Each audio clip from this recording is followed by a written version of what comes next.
Chinese and Philippine Coast Guard vessels once again facing off in Sabina Shoal in the West Philippine Sea. The Gordian Knot Center for National Security Innovation.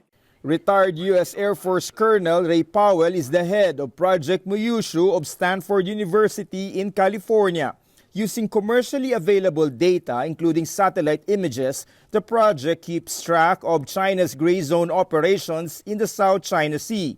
These are published on Twitter, information the Philippine government used to keep from the public. What a gray zone actor wants is for things to be opaque and deniable, so that when you say this happened, they can say it didn't really happen. What we thought was if we could just give some light into the gray zone, then we can give governments more room to maneuver. Now they have more political cover. They can look at it and say, look, this information's already out there. Why don't we just comment? Just recently, Manila has begun releasing details and images of China's alleged aggressive actions towards Philippine vessels. This includes the laser pointing incident near Ayungin Shoal. Powell says these also remind of an incident when the U.S. shot down a suspected Chinese spy balloon last month. The Philippines is doing something similar. There's no balloons to shoot at, and you don't need to be shooting at anything necessarily, but by being transparent, you're saying there's a line and you've crossed it, and that lets China know that there's a line. Powell says it is unlikely at this point for the Philippines to drive away Chinese vessels lingering in the West Philippine Sea.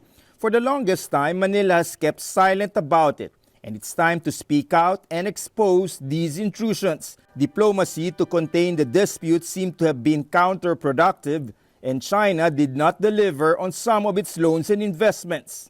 Look, we are not intentionally going out there to poke China in the eye. We're not trying to make trouble. But if the government is able to keep this transparency policy going, then China will eventually have to calibrate its responses so that it's less aggressive.